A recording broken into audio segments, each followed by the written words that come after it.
Hello everyone, कैसे हो आप सब। उम्मीद है सब बढ़िया होंगे, मज़े में होंगे। कैसे हो आप सब, कैसे चल रहा है, कैसे स्टडी चल रही है, सब बताइए मुझे। और कैसे आपको मज़ा आ रहा है जो हमने पिछले चैप्टर्स किए। क्या आपको वो समझ में आए? क्या आपका बायोलॉजी की तरफ कुछ इंटरेस्ट बन रहा है या नहीं बन रहा? सब लोग मुझे ये चीज़ ज़रूर बताना।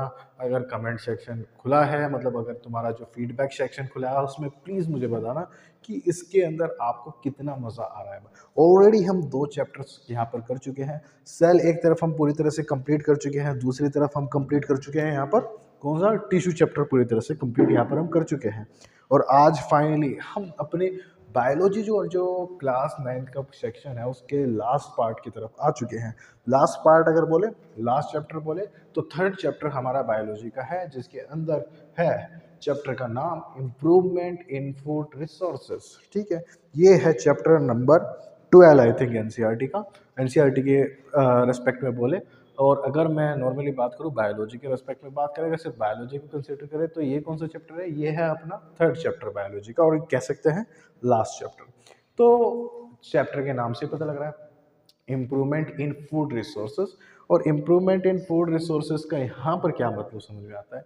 यहाँ पर इम्प्रूवमेंट इन फूड रिसोर्सेज का समझ में आता है कि हम क्या करने वाले, अपने जो फूड्स हैं, जितने भी फूड है जो हम खाना खा रहे हैं, चाहे वो वेजिटेबल्स हो, चाहे ग्रेन्स हो, चाहे पल्सेस हो, दाल हो, कुछ भी, उसके अंदर जो न्यूट्रिशन है उसको कैसे हम इम्प्रूव कर सकते हैं। उसकी यील्ड को, मान लो आज हमें एक खेत से 10 टन माल मिल रहा है, जैसे कि मान लेते हैं पल्स मिल रही है, 10 टन पल्स मिल रही है, तो उसको हम 10 टन से 40 टन कैसे कर सकते हैं, और कैसे उसकी जो न्यूट्रिएंट अवेलेबिलिटी है उसको इम्प्रूव कर सकते हैं। वही सब मेथड इसके अंदर हमें पढ़ना है। लर्निंग पार्ट बोलूँ तो इस चैप्टर के अंदर बहुत ज़्यादा है एज कम्पेयर टू जो पिछले चैप्टर्स के अंदर बोलूँ। अगर मैं बात करूँ ईजी वे में, तो हाँ, तीनों चैप्टर के अंदर सबसे आसान चैप्टर बोलूँ तो बोल सकते हो ये सबसे आसान चैप्टर है। तो उसमें टेंशन लेने वाली बात कोई नहीं। तो अभी जो हमने बात करी तो ये इंट्रोडक्शन वाला पार्ट है, जिसके अंदर मैंने बताया all living organism need food. ये कुछ फालतू की कहानी है, सिर्फ आपको रीड करनी है और रीड करके इस बात का मतलब समझना है। और अगर मैं नहीं समझ में आता तो अब हम आपको समझाएंगे। क्या बात करने की कोशिश कर रहे हैं सर हम? ओके, तो समझते हैं कि हम यहाँ पर समझ के अब बात करने की कोशिश कर रहे हैं। मान लो एक ये खेत है, ये एक अपनी एग्रीकल्चर फील्ड है।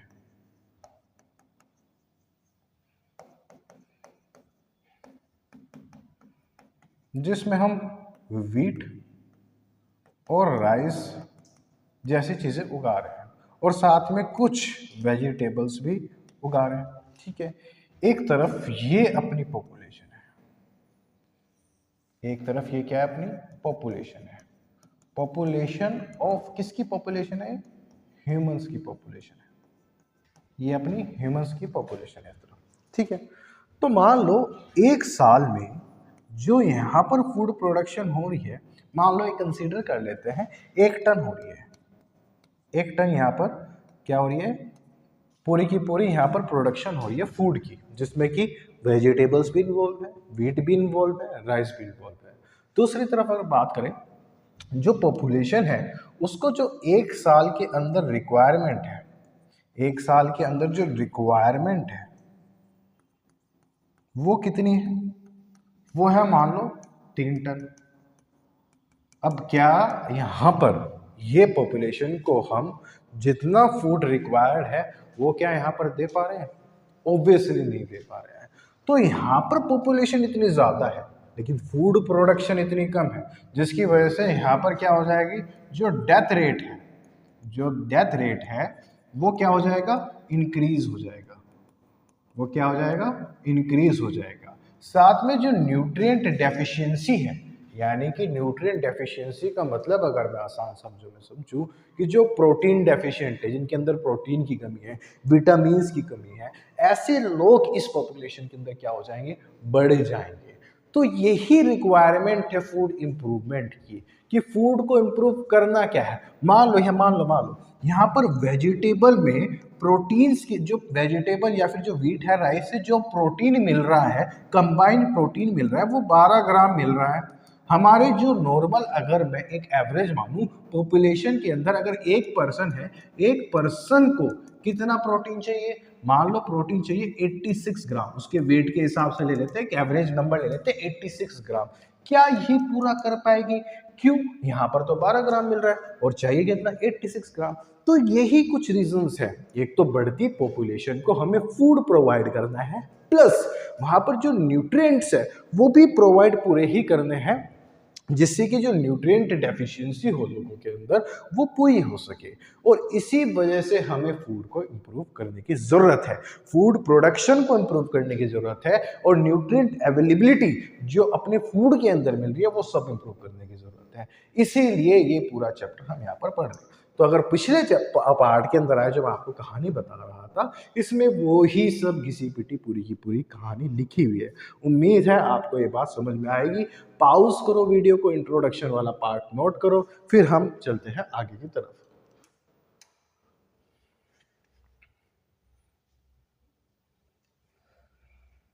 हो गया?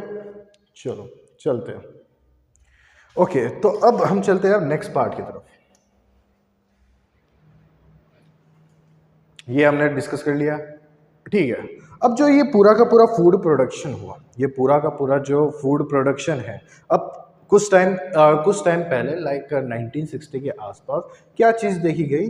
वहाँ पर देखा गया कि भाई साहब जो ये पूरा का पूरा प्रोडक्शन है वो उसके हिसाब से पॉपुलेशन तो बहुत तेज़ी से बढ़ रही है, जो मैंने अभी आपको बताया, बट जो अपना फूड है वो उस हिसाब से नहीं बढ़ रहा, और फूड प्रोवाइड करना जरूरी है। और लोगों के अंदर जो कुपोषणपन है, जो कुपोषित बच्चे बोल देते हैं, यानी कि जिनके अंदर न्यूट्रिशन डेफिशिएंसी है, वो बहुत ज़्यादा देखने को मिल रही थी।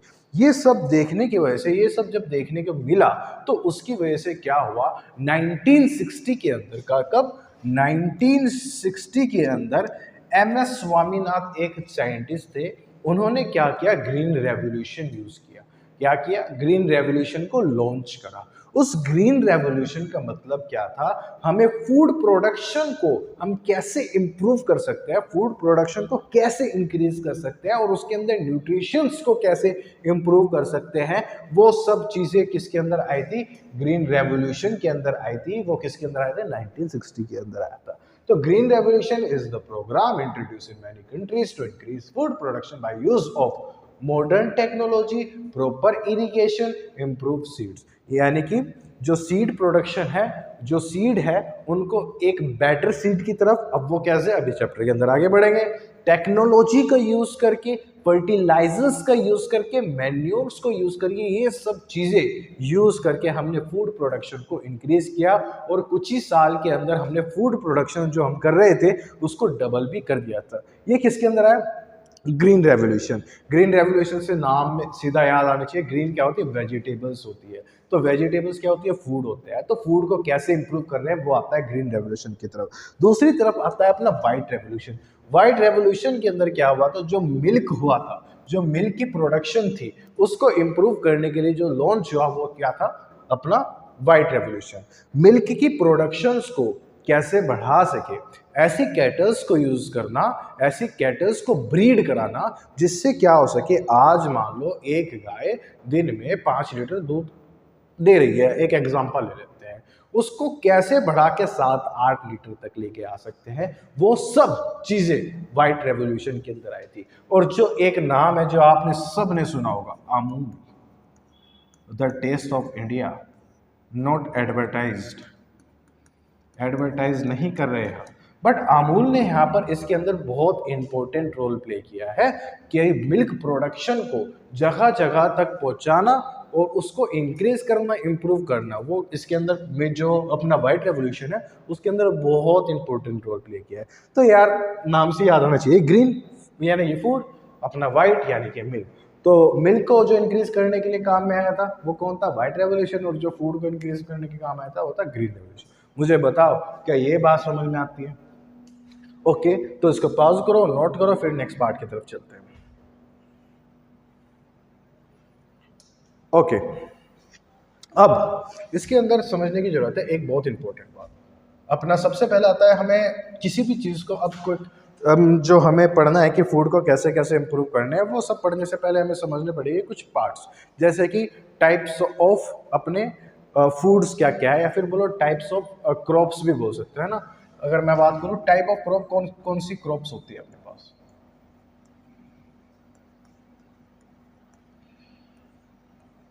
तो टाइप्स ऑफ क्रॉप्स में सबसे पहले आ जाते हैं सीरियल्स। सीरियल्स के अंदर आ जाते हैं अपने व्हीट हो गए, राइस हो गए, बार्ले हो गया, मेज हो गया। इस तरह की जो जितनी भी क्रॉप आ जाती है वो किसके अंदर आ जाती है, सीरियल्स के अंदर आती है। और साथ में ये मेन क्या होती है, हमें क्या प्रोवाइड कर रही होती है, ये मेन प्रोवाइड कर रही होती है कार्बोहाइड्रेट, यानी कि बोल सकते हैं एक शुगर फॉर्म। हमारी बॉडी के अंदर एक शुगर फॉर्म, एक एनर्जी फॉर्म जो हम डायरेक्टली यूज करते हैं। अगर किसी को नहीं पता, हमारी बॉडी के अंदर जो मेन जो एनर्जी सोर्स होता है वो कार्बोहाइड्रेट होता है। और यही कार्बोहाइड्रेट कौन प्रोवाइड करता है, अपने सीरियल्स प्रोवाइड करते हैं, यानी कि व्हीट, यानी कि जो गेहूं जो या फिर राइस चावल जो हम खाते हैं वो किसके अंदर आते हैं, सीरियल्स के अंदर आ जाते हैं। ठीक है। सेकेंड इसके अंदर आते हैं अपने सीड्स। सीड्स कुछ भी हो सकते हैं, कोई भी प्लांट्स के सीड हो सकते हैं, जैसे बेरीज के सीड होते हैं, जैसे बेरी सीड्स हो सकते हैं, इसके अंदर आ सकते हैं, है ना। सीड्स किसके, पंपकिन के सीड होते हैं, अपने पपाया के सीड्स होते हैं, लोग खाते हैं इनको, है ना। और सीड से मस्टर्ड सीड हो गए, मस्टर्ड के जो सीड्स हो गए। और इनसे मेन क्या प्रोवाइड होता है हमें, ये क्या प्रोवाइड करते हैं, प्रोवाइड ऑयल्स। अब जैसे हम घर में मस्टर्ड ऑयल को बहुत ज़्यादा यूज़ करते हैं, तो वो सीड क्या है, तो वो किससे आ रही है, सीड से आ रही है। तो ये जो प्रोवाइड कर रही है, ये चीज़ कौन प्रोवाइड कर रहा है, सीड प्रोवाइड कर रहा है। तो सीड मेनली क्या प्रोवाइड करता है, ऑयल प्रोवाइड करता है। तीसरी आती है पल्सेस, जैसे जैसे कि दाल हो गई, है ना, ये किसमें आ गई, पल्स। जैसे कि अपना हो गया, कौन सी अपनी अपनी येलो दाल होगी, अपनी ब्लैक दाल होगी, जैसे जिसे हम ब्लैक ग्राम भी बोलते हैं, ब्लैक ग्राम को हम उड़द दाल भी बोलते हैं। इस तरह की जितनी भी दाल आ जाती है, लेंटाइल्स जिसे बोलते हैं, लेंटाइल्स आ जाती है, ये जितनी भी चीज़ें आती हैं वो किसके अंदर आ जाएगी, पल्सेस के अंदर आती है। और जो पल्स होती है वो किसका सोर्स बहुत अच्छा माना जाता है, प्रोटीन सोर्स माना जाता है। वो किसका एक बहुत अच्छा सोर्स माना जाता है, प्रोटीन का सोर्स माना जाता है। अब लास्ट आते हैं फूड एंड वेजिटेबल, या फिर बोलो फ्रूट एंड वेजिटेबल। और ये अपने बहुत अच्छा सोर्स होते हैं विटामिन्स का, विटामिन्स एंड न्यूट्रिएंट्स। मुझे बताओ क्या ये चारों क्रॉप्स आपको समझ में आती है, नहीं आती है।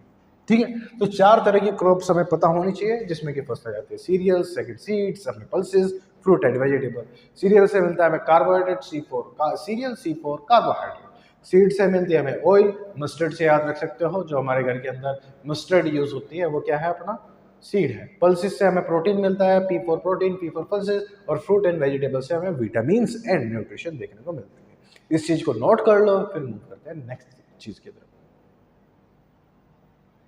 करें, ओके। अब आते हैं नेक्स्ट चीज की तरफ। Okay, types of crop season.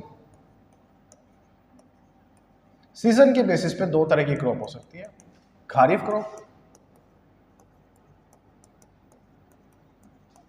और रैबी क्रॉप्स।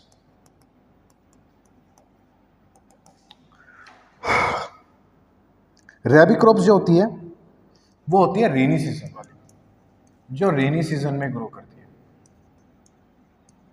वहीं पे ये कौन सी हो जाती है, विंटर सीजन।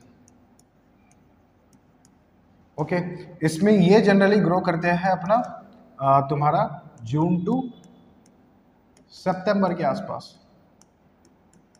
कहीं कहीं पे आपको अक्टूबर भी देखने को मिलेगा। जैसे कि इसका एग्जांपल क्या ले सकते हैं हम, राइस, चावल जो होते हैं रेनी सीजन में ग्रो करते हैं। सॉरी, मिस्टेक हो गया, ये क्या आ जाएगा, विंटर सीजन है ना, ओके, उल्टा हो गया। ये ग्रो होती है अपना, जो विंटर सीजन किसके बीच में आता है, अक्टूबर से लेके ये ग्रो होती है अपना अप्रैल एंड मार्च या फिर कहीं कहीं पे आपको अप्रैल भी देखने को मिलेगा। Example wheat. वहीं पे रहेगा कि रीजन रेनी सीजन आ जाएगा, ये ग्रो करते हैं जून जुलाई, कहीं कहीं पे आपको जुलाई भी देखने को मिलेगा, से अक्टूबर। एग्जाम्पल राइस, नोट कर लो। ओके, अब देखो, अब आता है मेन पार्ट। अब चैप्टर का मेन चीज समझ में आता है। अब कितने टाइप के फ्रूट्स होते हैं ये भी पढ़ लिया हमने, मतलब क्रॉप्स होती है वो भी पढ़ लिया अपनी, और अब हमें ये भी पढ़ लिया सीजन के बेसिस पे, और क्यों कर रहे हैं सब कुछ इम्प्रूवमेंट वगैरह, क्यों अपना इसमें अपना टाइम इन्वेस्ट कर रहे हैं वो भी पढ़ लिया। अब पढ़ते हैं इम्प्रूवमेंट इन फूड रिसोर्सेज की इम्प्रूवमेंट की एक्चुअल में ज़रूरत क्या है और इम्प्रूव एक्चुअल में कर कैसे सकते हैं, क्या स्ट्रेटेजी है। देखो 3 तरह की स्ट्रेटेजी अपनाएंगे हम, 3 रीजन से, और 3 चीज़ें उसमें हम इम्प्रूव करेंगे जिससे कि जो बढ़ती पॉपुलेशन है उसके अंदर न्यूट्रिशन डेफिशिएंसी भी ना हो, और साथ में जो है जो फूड प्रोडक्शन है, जो फूड है जितनी रिक्वायरमेंट है वो भी उनको मिल जाए। तो अगर बात करूँ जैसे जैसे यहाँ पर अगर मैं क्रॉप वैरायटी इम्प्रूवमेंट, जो अपनी वैरायटी है, जो अपनी फूड वैरायटी है उसको इम्प्रूव कर दे। फॉर एग्जांपल एक शुगर केन का एग्जांपल ले लेते हैं।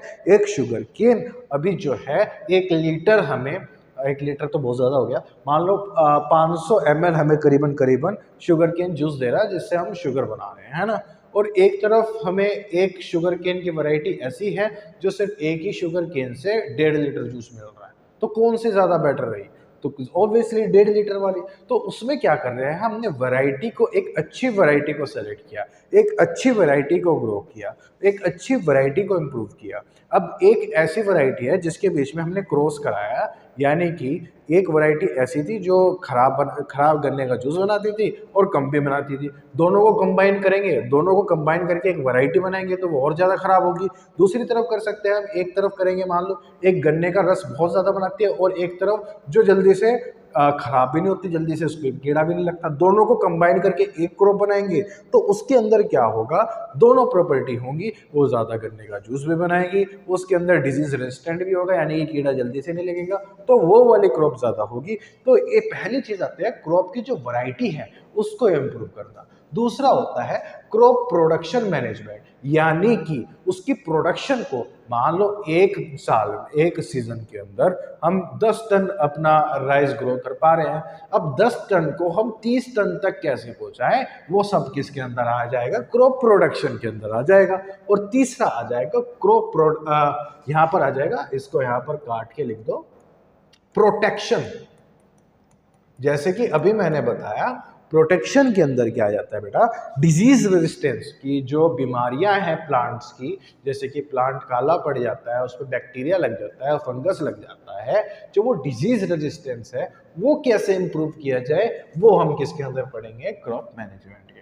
क्रॉप वैरायटी के अंदर हम 2 प्लांट्स को क्रॉस करवाते हैं, 2 प्लांट को क्रॉस करवा के एक सिंगल वैरायटी जो कि इंप्रूव्ड होती है दोनों से, वो बनाते हैं। क्रॉप प्रोडक्शन के अंदर प्रोडक्शन बढ़ाने के लिए हम न्यूट्रिएंट मैनेजमेंट करते हैं, जैसे कि उसको क्या करते हैं, मैन्योर प्रोवाइड कर जाते हैं, फर्टिलाइजर जिसके अंदर यूज किए जाते हैं, या फिर जो अपना जो इरिगेशन मेथड्स है, पानी कैसे दे रहे हैं प्लांट्स को, वो सब इंप्रूव करते हैं, या फिर जो क्रॉप्स है उनको ग्रो कैसे करना है वो इंप्रूव करते हैं। वहीं पर ही क्रॉप मैनेजमेंट के अंदर हम क्या करते हैं, कुछ पेस्ट कंट्रोल लाते हैं, इंसेक्टिसाइड्स वगैरह यूज कर सकते हैं जिसके अंदर इंसेक्ट्स वगैरह ना लगे, है ना। जो होते हैं स्टोरेज ऑफ ग्रेन्स को इंप्रूव कर सकते हैं। मान लो अब जब हमारा गेहूं बन गया, गेहूं पूरे निकल गए, अब गेहूं निकलने के बाद उनको स्टोर करना है, उसको स्टोर कैसे करें जो स्टोर करके खराब ना हो, लंबे लंबे टाइम तक वो जुगा तो रहे, ऐसे के ऐसे ही रहे, वो सारे के सारे आ जाएंगे क्रॉप प्रोटेक्शन मैनेजमेंट में। तो यही 3 मेन पार्ट है जो इस चैप्टर के अंदर हमें पढ़ने हैं। याद करने का बहुत सारा है समझता हूँ, बट ये पार्ट आपको आना ही आना चाहिए। मुझे बताओ क्या है, बात समझ में आती है नहीं आती। ओके, तो अब चले, मुझे लगता है आप नोट कर लीजिए, फ्लो चार्ट बहुत इंपॉर्टेंट है, फ्लो चार्ट जिससे कि आपको ऑलरेडी पता रहेगा कि एक्चुअल में चैप्टर में हो क्या कह रहा है। तो ये आप प्लीज़ नोट कर लीजिए, इसके बाद वीडियो पॉज करके इसके बाद हम नेक्स्ट चीज़ की तरफ बढ़ते हैं। हो गया? ओके, सबसे पहला part, crop variety improvement. Crop की वैरायटी को इंप्रूव कैसे करा जाता है। देखो, मान लो ओके, एक वैरायटी है मस्टर्ड की, मान लेते हैं अपने मस्टर्ड को इंग्लिश में क्या बोलते हैं, सॉरी हिंदी में क्या बोलते हैं, सरसों। ये एक प्लांट है, या मस्टर्ड का एग्जांपल ना लेके शुगर केन का एग्जांपल ले लेते हैं, ज़्यादा इजी रहेगा, वरना मुझको ड्राइंग में मेहनत करनी पड़ेगी, है ना। ये रहा गन्ना, ये रहा गन्ने की वैरायटी। इसको मैं नाम दे देता हूँ वैरायटी ए, इसको नाम दे दिया वैरायटी ए। दूसरी तरफ एक वैरायटी है ये,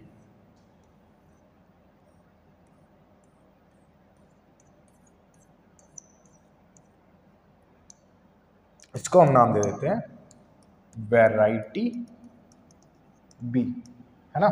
तो ये चीज है, एक सेकेंड वेट करो, देखो, ओके, है ना। तो ये चीज देख रहे थे कि ये है वैरायटी ए, ये है वैरायटी बी। तो अगर मैं यहाँ पर बात करूँ वैरायटी ए की खास बात क्या है, ये वैरायटी ए क्या है, इसका जो शुगर केन जूस है ये बहुत ज़्यादा क्वांटिटी में निकलता है। यानी कि मान लो नॉर्मल अगर 5 लीटर निकाल 500 ml निकाल रहा है तो लगभग 1 लीटर ये जूस निकाल के दे रहा है। इसका शुगर केन इंप्रूव हो जाता है। दूसरी वैरायटी ये है जिसके अंदर शुगर केन जूस जो है वो तो कम ही है, वो तो 500 ml ही निकाल रहा है, बट इसके अंदर एक खास बात क्या है पता है, ये इसके अंदर डिजीज रेजिस्टेंस है। यानी कि जल्दी से इस पे इंसेक्ट फीड नहीं करती, इसके अंदर एक खास प्रॉपर्टी है, जल्दी से इस पे फंगस नहीं लगता, बैक्टीरिया नहीं लगता, डिजीज रेजिस्टेंस बहुत अच्छा है। अब मैं एक आम इंसान, मैं कौन सी क्रॉप को ग्रो करूं, वैरायटी ए को ग्रो करूं, वैरायटी बी को ग्रो करूं। मान लो खाली मैंने एक वैरायटी ए को अपने खेत के अंदर इंट्रोड्यूस किया तो मैंने देखा हाँ भाई गन्ना तो बहुत बढ़िया है, लेकिन इसके अंदर क्या है, बीमारी बहुत ज़्यादा लग रही है, तो मेरा नुकसान बहुत ज़्यादा हो रहा है। अच्छा दूसरी तरफ मैं दिमाग लगाता हूँ अपना, मैं क्या करता हूँ, ये वाली लगा देता हूँ, इसमें क्या है यार, डिजीज रेजिस्टेंस तो ये है, लेकिन जूस इतना कम मिल रहा है तो फायदा बहुत कम नहीं मिल रहा, आगे बेचने जा रहा हूँ तो बिक नहीं रहा, गन्ने का जूस का ठेली लगा रहा हूँ तो बिक नहीं रहा। अब क्या करें भाई साहब, ये तो गड़बड़ वाली बात हुई। अब आया हम साइंटिस्ट वाला दिमाग इस्तेमाल करते हैं, इन दोनों वैरायटी को क्रॉस करके, यानी कि इनका रिप्रोडक्शन करके, एक इनके जो जीन्स है उनका डीएनए है उसको कंबाइन करके एक न्यू क्रॉप बना देते हैं। न्यू क्रॉप, इस न्यू क्रॉप के अंदर क्या हो, दोनों को क्या किया हमने, रिप्रोडक्शन कराया, रिप्रोडक्शन कराने के बाद अब हमें एक वैरायटी मिली, कौन सी, जिसके अंदर इसकी भी प्रॉपर्टी आ गई, इसकी भी प्रॉपर्टी आ गई। यानी कि अब जो नई क्रॉप बनी इन दोनों को क्रॉस करने के बाद उसके अंदर क्या है, जो शुगर केन जूस है वो कितना मिल रहा है, 1 लीटर मिल रहा है, और साथ भी जो डिजीज है, रेजिस्टेंस है, वो भी अच्छा मिल रहा है, यानी कि जल्दी से बीमारी भी नहीं लग रही, दोनों की एक चीज मांगी। तो अब मेरे लिए कितना काम आसान हो गया, किसान का भी फायदा, जनता का भी फायदा, इंडस्ट्री का भी फायदा। यानी कि जो रिक्वायरमेंट है आज के टाइम में पॉपुलेशन के हिसाब से वो भी मैं पूरी कर पाऊंगा, अपना फायदा भी निकाल पाऊंगा, और जो इंडस्ट्रीज हैं जो शुगर बना रही हैं उनका भी फायदा कर पाऊंगा। तो यही हम क्रॉप वैरायटी इंप्रूवमेंट कहलाता है। इस प्रोसेस को, जिसके अंदर 2 वैरायटी को मैंने क्रॉस कराया, जीन्स जो उनके डीएनए उसको क्रॉस कराया, इस प्रोसेस को ही हम हाइब्रिडाइजेशन बोलते हैं। इस प्रोसेस को ही हम हाइब्रिडाइजेशन बोलते हैं, और इसके अंदर गुड और हेल्थी सीड्स को हमने ग्रो किया, एक तरफ ये वाला लिया, एक तरफ ये वाला लिया, क्रॉस करा दिया। आई बात समझ में? तो इसके अंदर क्या कर रहा है, factor by which variety improvement can be done are good and healthy seed, है ना। एक तरफ अच्छा सीड ले लिया, एक तरफ हेल्थी सीड ले लिया, दोनों को कंबाइन कर दिया, एक नया सीड बना दिया हाइब्रिडाइजेशन के थ्रू। सिंपल है, समझ में आ रही है बात। अब ये कर क्यों रहे हैं भाई साहब, ये कर क्यों रहे हैं, क्योंकि हमें यील्ड ज़्यादा चाहिए। यील्ड यानी कि मान लो एक तरफ मुझे 500 ml मिल रहा था, उसको 1 लीटर कर दिया, तो ये क्या है, यील्ड को इम्प्रूव करना। तो मुझे यील्ड ज़्यादा चाहिए, मुझे क्वालिटी बहुत अच्छी चाहिए, मुझे जो रेजिस्टेंस है जो एनवायरनमेंट का रेजिस्टेंस है कि वो ठंड में भी बढ़िया ग्रो कर पाए। अगर ठंड ज़्यादा गर्मी पड़ने लगी भाई साहब गर्मियों के अंदर तो भी अच्छे से ग्रो करे, या फिर अगर ठंड की क्रॉप है, कोई सी ठंड में ग्रो करने वाली क्रॉप है, ज़्यादा ठंड पड़ने पड़े तब भी मेरी क्रॉप अच्छे से ग्रो कर पाए। तो ये चीज़ मुझे चाहिए, जिसको मैं बायोटिक एबायोटिक स्ट्रेस बोलता हूँ। क्या बोलता हूँ? बायोटिक एबायोटिक स्ट्रेस बोलता हूँ। वाइडर एडेप्टिबिलिटी, ज़्यादा रेंज के टेम्परेचर, ज़्यादा रेंज की जो वैरायटी है, जमीन है, उस पर भी ग्रो कर पाए। मान लो एक तरफ जमीन बहुत ज़्यादा रूखी सूखी है, एक तरफ जमीन बहुत ज़्यादा गीली है, एक तरफ दोनों का मिक्सचर है, तीनों जगह ही वो ग्रो कर पाया। यानी कि एडेप्टिबिलिटी, जो एनवायरनमेंट, जो उसका एनवायरनमेंट है फूड की क्रॉप का, उसको अडेप्ट कर सके अपने हिसाब से, उसमें अपने आप को एडजस्ट कर सके, वो भी उसके अंदर ज़्यादा होना चाहिए। और उसके अंदर जो डिज़ायर ट्रेट है या फिर जीन्स है, जो उसके करेक्टर है, जैसे कि अच्छी हाइट, अच्छी ब्रांचिंग, अच्छा फूड, अच्छे फ्रूट, ये सब उसके अंदर डिज़ायर ट्रेट होनी चाहिए। यही रीजन है हम क्रॉप वैरायटी को इंप्रूव कर रहे हैं। मुझे बताओ क्या बात समझ में आती है? नहीं आती? तो ये बात समझ में आई? वीडियो पॉज करो, जल्दी नोट करो, और वीडियो पॉज करो, इसको भी नोट करो। ओके,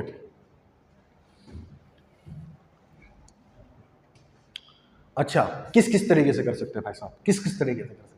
क्या क्या कर सकते हैं इसके अंदर? जो वैरायटी है उसको इम्प्रूव कर, अच्छा, वैरायटी वाला तो काम हो गया अपना। वैरायटी के अंदर तो हमने समझ लिया कि बस हाइब्रिडाइजेशन कर लेंगे, काम नहीं बढ़ जाएगा। अब प्रोडक्शन की बारी आई है। प्रोडक्शन को कैसे इम्प्रूव करें sir? Production is the main reason.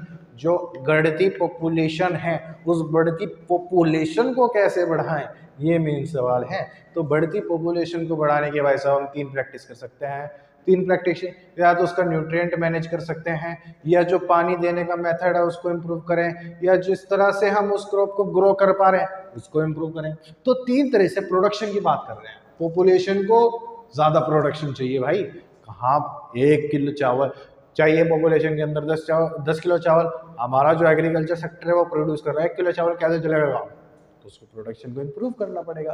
और वो प्रोडक्शन को इम्प्रूव कराने के मेथड क्या आते हैं, प्रैक्टिसेस क्या हो सकती है? Nutrient management, irrigation, cropping pattern. मुझे बताओ क्या समझ में आती है? तीनों पार्ट समझ में आए? पहले ये नोट करो, पॉज करो वीडियो, नोट करो। ओके, सबसे पहली चीज, first nutrient management. Nutrient management करना क्यों जरूरी है? प्लांट्स को क्या है ना, जैसे हमें खाने पीने की जरूरत है, हमें खाना पीना चाहिए, इसी तरह से प्लांट्स को भी खाना पीना चाहिए, जो कि वो 2 फॉर्म में लेता है। एक तो एयर को लेके, आपने सुना होगा प्लांट्स कार्बन डाइऑक्साइड लेते हैं और ऑक्सीजन छोड़ते हैं।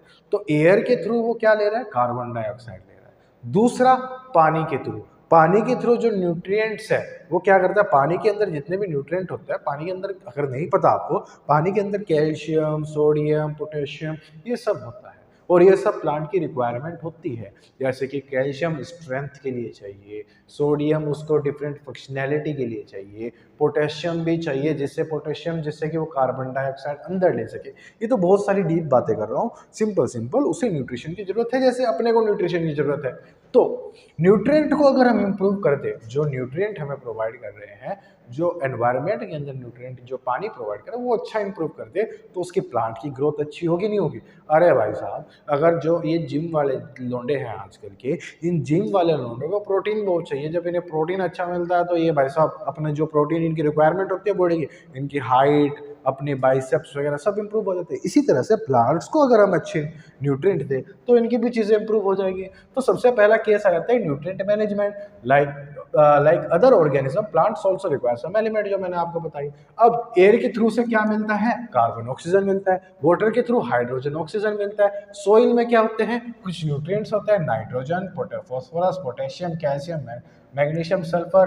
कुछ माइक्रो न्यूट्रिएंट्स होते हैं जो, ओके, मैक्रो 2 टर्म्स यहाँ पर नहीं आती है, मैक्रो और माइक्रो न्यूट्रिएंट, दो तरह के न्यूट्रिएंट। अरे ये तो क्या बात कर रहे हो? टाइप्स ऑफ न्यूट्रिएंट यहाँ पे मेंशन कर देते हैं, टाइप्स ऑफ न्यूट्रिएंट्स। फर्स्ट आता है मैक्रो। मैक्रो का मतलब होता है ज्यादा या फिर बड़ा।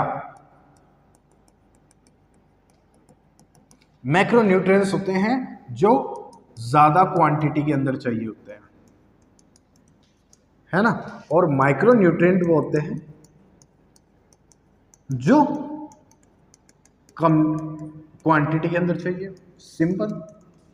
अगर अगर मैं इसके एग्जांपल की बात करूं, मैक्रो न्यूट्रिएंट के एग्जांपल यहाँ पे क्या है, क्या है यहाँ पे, नाइट्रोजन, फॉस्फोरस, पोटेशियम, कैल्शियम। इसकी मैं यहाँ पर आपको ट्रिक भी बता देता हूँ, अगर आपको किसी को याद रखनी है।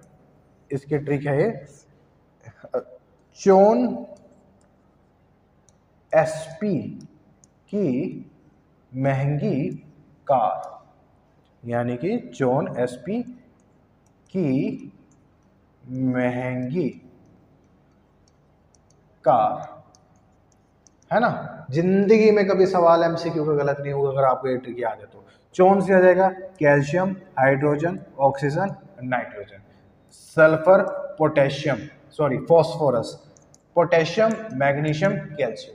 ये आपको याद रखना है चोन एसपी की महंगी कार। चोन एक क्या है, अपना सब स्पेक्टर है, जो कि जिसकी कार बहुत ज्यादा क्या है, महंगी है। चोन उसका नाम पता नहीं किसने रख दिया, हमको क्या लेना है, नाम है चोन। चोन एसपी की महंगी कार, हमें ये जो है ट्रिक याद रखनी है। अगर आपको ये ट्रिक याद है, जिंदगी में मैक्रोन्यूट्रिएंट में कभी क्वेश्चन ही पूछे जाएंगे। और आपको बता दूं, बड़े बड़े कॉम्पिटिशन में आता है, नीट में भी पूछा जाता है, तो हल्के में मत लेना। इनके अलावा जो भी न्यूट्रिएंट दिखे, चोन एसपी की महंगी कार के अलावा जितने भी न्यूट्रिएंट दिखे, माइक्रो न्यूट्रिएंट, आंखें बंद करके माइक्रो न्यूट्रिएंट हो देना, ठीक है। तो ये बात समझ में आती है, नहीं आती, ठीक है। इसको नोट कर ले, पॉज करें और नोट करें।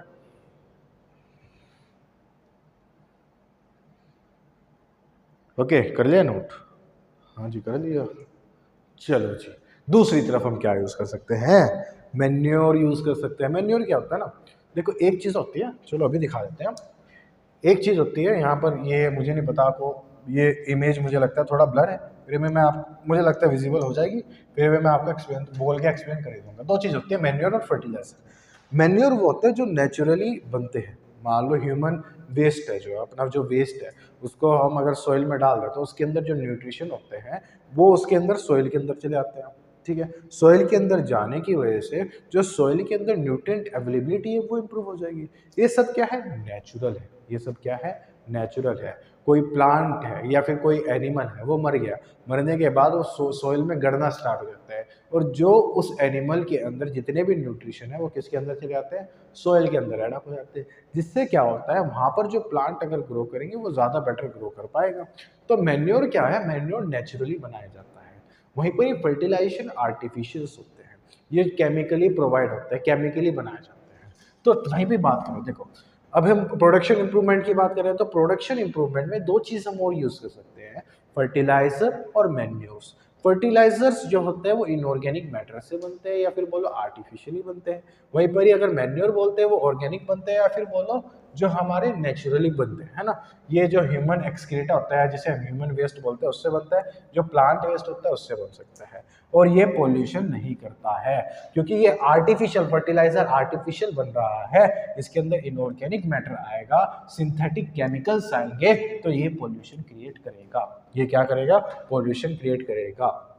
बट कहीं ना कहीं फूड इंप्रूवमेंट कर पा रहा है, प्रोडक्शन को इंप्रूव कर पा रहा है, इसलिए फार्मर्स फर्टिलाइजर से, इनसे हमें ग्रोथ ज़्यादा मिलती है, मेहनत कम है, सीधा मार्केट से लेके आओ डाल दो। अब नेचुरल को कहाँ कहाँ बनाएंगे सर, कौन इतनी मेहनत करेगा। तो इसलिए फर्टिलाइजर लोग ज़्यादा यूज़ करते हैं, और यही रीज़न है कहीं ना कहीं आज के टाइम में कैंसर बढ़ रहा है, क्योंकि ये कुछ जो फर्टिलाइजर्स होते हैं वो अपने प्लांट की जो वेजिटेबल्स होती हैं उनके अंदर रह जाता है, और वो जब हमारी बॉडी के अंदर जाता है हमारी बॉडी को हार्मफुल करता है। बट वहीं पे अपना ये मैन्योर जो होता है वो ऑर्गेनिक होता है, सीधा साधा होता है, तो इसमें ये ज़्यादा बेटर होता है, बट ग्रोथ इतनी अच्छी प्रोवाइड नहीं कर पाता जितना फर्टिलाइजर कर पाता है। तो इसकी तरफ लोगों का ध्यान कम है, लेकिन इसकी सब्जी जिसने खाई वो फलेगा फूलेगा, वो अच्छा रहेगा हमेशा। बट इसकी सब्जी जिसने खाई वो कैसा रहेगा, बीमार रहेगा। समझ में आई बात। अगर मैं आप मैन्योर की तरफ बात, मैन्योर जो होते हैं तीन तरह के हो सकते हैं, कंपोस्ट जिसे बोलते हैं, वर्मी कंपोस्ट बोल सकते हैं, ग्रीन मैन्योर बोल सकते हैं। कंपोस्ट जो होते हैं वो ह्यूमन वेस्ट, काउ वेस्ट, जैसे गोबर हो गया, इनसे बनता है। और या फिर जो किचन के अंदर जो अपना सब्जी कटी कुटी बच जाती है, छिलके विलके बच जाते हैं, उससे भी हो सकता है। वर्मी कंपोस्ट वहीं पे बनता है प्लांट और एनिमल के मरने से। प्लांट और एनिमल जब का कुछ पार्ट मर गया या टूट गया या कुछ कट गया, वो अगर मर रहा है जी रहा है, जो उससे जो कंपोस्ट बनता है या फिर मैन्योर बनता है उसको हम वर्मी कंपोस्ट बोल देते हैं। और ग्रीन मैन्योर तो आपको पता ही है भाई साहब कैसे बनेगा, वो ग्रीन प्लांट्स की जो अपने रिमेन्स होते हैं, पत्ती गिर गई या फिर जो छिलका गिर गया उससे जो बना, वो सारा का सारा किसके अंदर आ जाएगा, ग्रीन मैन्योर के अंदर आ जाएगा। तो ये कुछ इंपॉर्टेंट बात थी। अब लास्ट पार्ट आ जाता है अपना इसकी तरफ, जो कि अपना है क्रॉप प्रोडक्शन। मेरे ख्याल से पहले आपको ये वाली स्लाइड, पहले ये वाले पॉज करो, डन, ओके। अब ये वाली करो, ये वाली करो,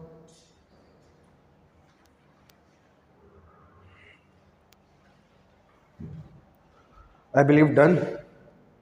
लास्ट क्रॉप प्रोडक्शन इंप्रूवमेंट में अपना न्यूट्रिएंट अवेलेबिलिटी होगी, मैन्योर हो गया, अपना क्या हो गया, फर्टिलाइजर हो गया, इरिगेशन में क्या होता है, पानी किस तरह से प्रोवाइड कर रहे हैं प्लांट्स को, खेत के अंदर पानी कैसे डाल रहे हैं, कुएं से डाल सकते हैं भाई साहब, कुआं यूज कर लो, ट्यूब वेल यूज कर लो, जिसे हम देसी भाषा में क्या बोलते हैं, ट्वेल से पानी दे रहे हैं, तो ये क्या हो गया, ट्यूब वेल हो गया, है ना। तो ये सब चीजें किसके अंदर आ जाएगी, वेल्स वगैरह अंदर। रिवर लिफ्ट, जैसे कि रिवर लिफ्ट सिस्टम के अंदर क्या होता है, जो आसपास रिवर जा रहे होते हैं वो छोटे छोटे पार्ट्स के अंदर टूट जाते हैं। मान लो ये एक बड़ी रिवर है और यहाँ पर छोटे छोटे ये जो पैचेस के अंदर है, एक खेत है, ये खेत से क्या करते हैं, यहाँ पर छोटा सा डिवाइड करके यहाँ पर प्रोवाइड कर देता है, एक छोटी सी यहाँ पर डिवाइड करके यहाँ पर प्रोवाइड कर देता है, और यहाँ से पानी इसके अंदर चले जाता है, यहाँ से पानी इनके अंदर चले जाता है।